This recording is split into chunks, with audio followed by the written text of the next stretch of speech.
Matter is anything that occupies space. Look around you. Matter is everywhere. Everything that I'm saying, if this is not my material, in this video, I am reading from my book, so I can use this as a study guide.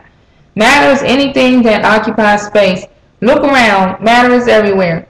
Nails, hair, and skin are matter. Water is matter. Yes, even oxygen is matter. All of these things occupy physical space. Chemists, scientists who study matter, its properties and changes, teaches that matter exists in three basic forms. Solids, matter with definite weight, volume, and shape. Liquids, matter with definite weight and volume, but no definite shape. Gases, matter with definite weight, but indefinite volume and shape. For example, hair is a solid because it has definite weight, volume, and shape. Conditioners, perm, solutions, and most shampoos are liquids. They have weight and volume, but no definite shape. In fact, as you have observed many times, liquid takes the shape of the solid container into which they are poured. Oxygen is a gas. It has weight, even though it may not seem like it to us, but no definite volume or shape. Matter can be changed from one of these forms, solid, liquid, or gas, to another in two parts. Number one, physical change. A change in the physical characteristics of a substance without creating a new substance. Chemical change. A change in the substance that creates a new substance with chemical characteristics different from those of the original substance. Properties or characteristics such as color, odor, weight, density, and hardness or softness define a substance. Oxygen, for example, is a colorless, odorless gas. An example of a physical change in matter would be when water freezes and becomes ice. It is still water, but now it's a solid instead of liquid. An example of a chemical change occurs when hydrogen combines with oxygen to form a new substance, water. Now you know enough to understand the definition of chemistry, the overall subject of this chapter. Chemistry is the scientific study of matter and the physical and chemical changes of matter. You have observed all your life that some matter is living and some are not. What you may not have known is that the presence of the element carbon distinguishes a living being from a non-living being. Chemistry has a special division for each kind of matter. You have organic chemistry, which deals with all matter that is now living or was alive at one time with carbon present, such as plants and animals. And inorganic chemistry studies all matter that is not alive, has never been alive, and does not contain carbon, such as rocks, water, and minerals. Elements. All matter, whether solid, liquid, or gas, whether living or non-living, is made up of elements. Elements are basic substances that cannot be broken down into similar substances. There are 92 known elements in nature. Five of these elements, because they form the basis of hair, nails, and skin, are important for the cosmetologist to know. These elements are carbon, oxygen, hydrogen, nitrogen, and sulfur. Look at this chart to notice a few more things about elements. The word element describes something simple, basic, uncompounded. Remember what Sherlock Holmes always said, elementary, my dear Watson, elementary. Hair is comprised of two solids, carbon and sulfur, and three gases, hydrogen, nitrogen, and oxygen. And yet, hair is a solid. On this chart, the left-hand column shows each element. Okay. On the left-hand chart, the left hand shows each element's atomic number. You'll read more about this number in the next few pages. Even more importantly to you in your work are the letters after each element. These letters, called symbols, are a kind of scientific shorthand like a nickname that makes it easy for you to identify these elements. You will see these symbols used throughout this book in other professional literature and on some product labels. To remember the elements found in here, use this acronym, CONS, carbon, hydrogen, nitrogen, and sulfur. Atoms are the smallest complete unit of an element. Each element consists of a certain kind of atom, different from the atoms of any other element. Atoms have three main parts, protons, neutrons, and electrons. Protons and neutrons are packed together tightly to form a dense core or nucleus at the center of the atom. Electrons move about this nucleus in orbiting path or shell at nearly the speed of light. Protons have a positive electrical charge and identify the atom as, for example, a hydrogen atom or an oxygen atom. Neutrons have no electrical charge. They are neutral, hence their name, neutron. The neutron determines the weight of the atom. Electrons have a negative electrical charge. Under certain circumstances, they make it possible for atoms to unite with other atoms to form bonds. On this page, you'll see a diagram. For example, the hydrogen number of hydrogen is 1, which means it has only one proton and one electron. Hydrogen is the simplest atomic structure. Carbon, as you can see, has an atomic number of 6, which means it has 6 protons, 6 neutrons, and 6 electrons. Nitrogen has 7, oxygen has 8, and sulfur has 16. The chemical behavior of an atom depends mostly on the number of electrons in its outermost orbital path or shell. Some atoms, by their very structure, are not missing any electrons in their outer shell. These atoms are considered stable and are electrically neutral. If the outer shell of an atom is missing electrons, however, the atom is considered unstable or reactive.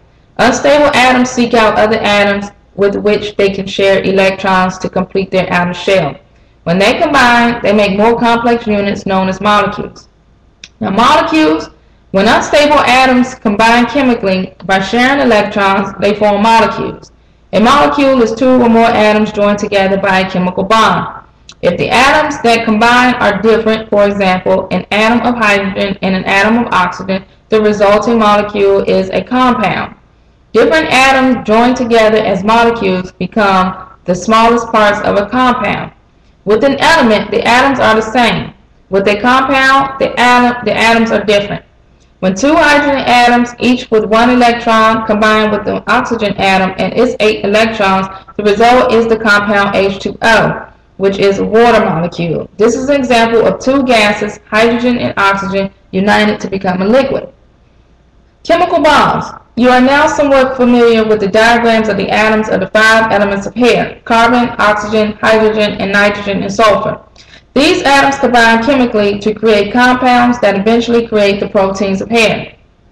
To see how they join to form hair, you will need to learn a little bit about chemical bonds, starting with amino acids.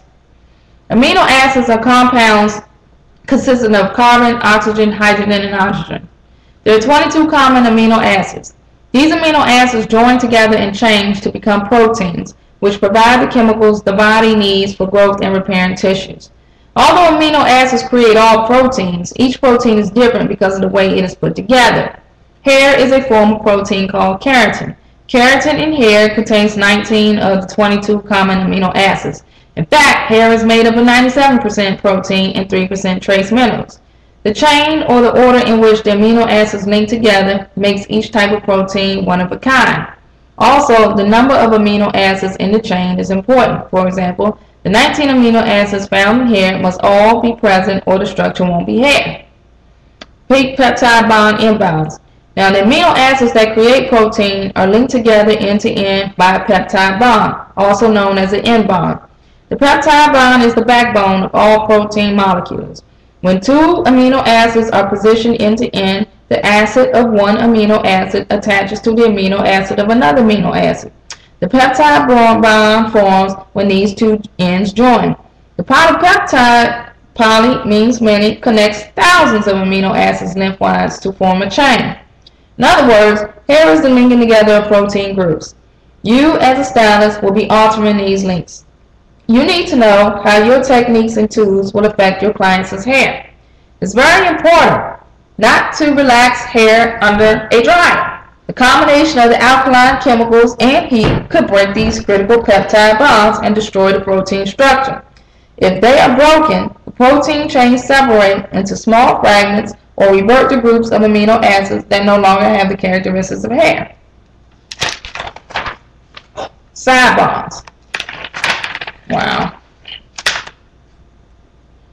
When amino acids combine to form the keratin protein of hair, they take on a spiraling configuration.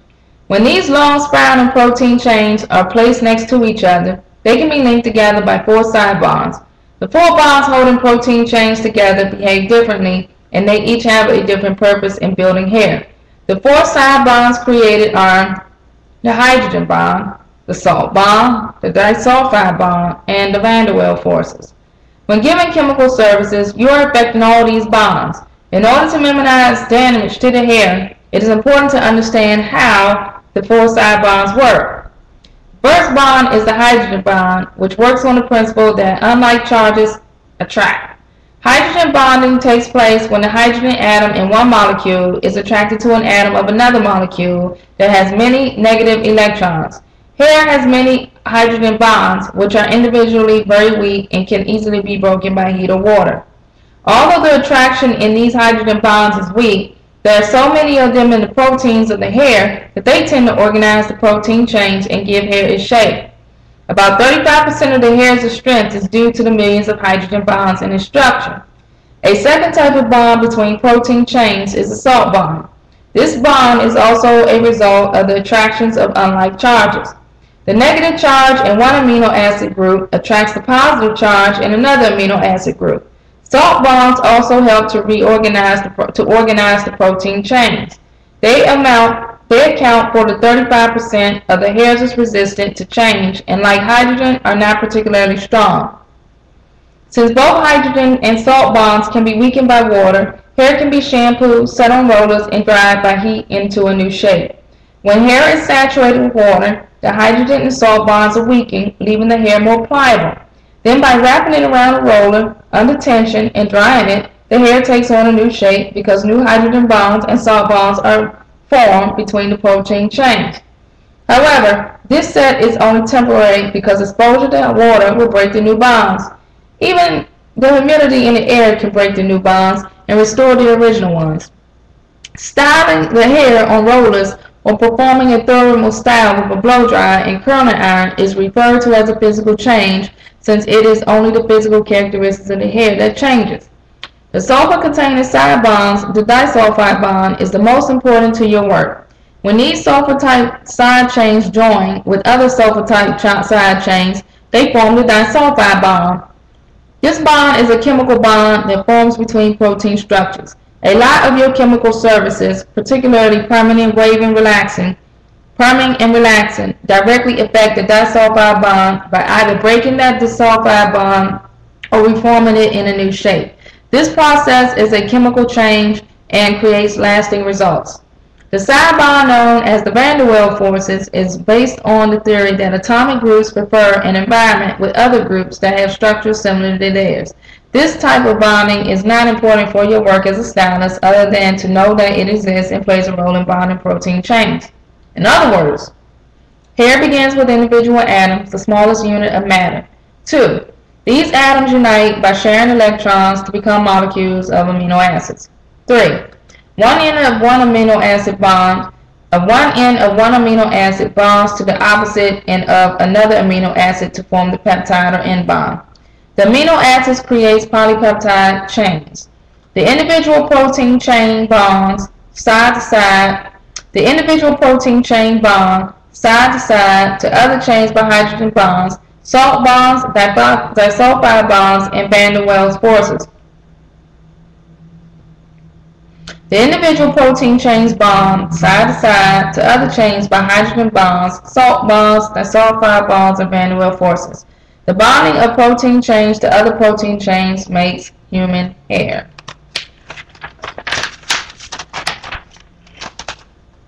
The pH scale.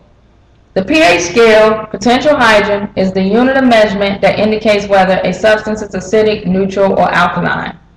Alkaline is sometimes called base. Just as degrees measure temperatures and inches measure distance, pH numbers measure the amount of acid or alkali in a water-based solution. As a professional cosmetologist, you need to understand pH and its effects on the hair, skin, and scalp. This means knowing which products have high or low pH and why. Only solutions containing water and or which dissolve in water can have an acidic or alkaline nature.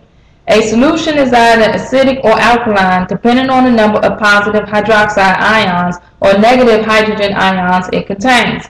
An ion is an atom that has gained or lost an electron. If a solution has more positive hydrogen ions than negative hydroxide ions, it is acid. If it has more negative hydroxide ions, it is alkaline. When a solution has an equal number of hydrogen and hydroxide ions, it is neutral. A solution is acidic if it has more positive hydrogen ions than negative hydroxide ions. When a solution has an equal number of positive and negative ions, it is neutral. A solution is alkaline if it has more negative hydroxide ions. The pH measurement scale ranges from 0 to 14.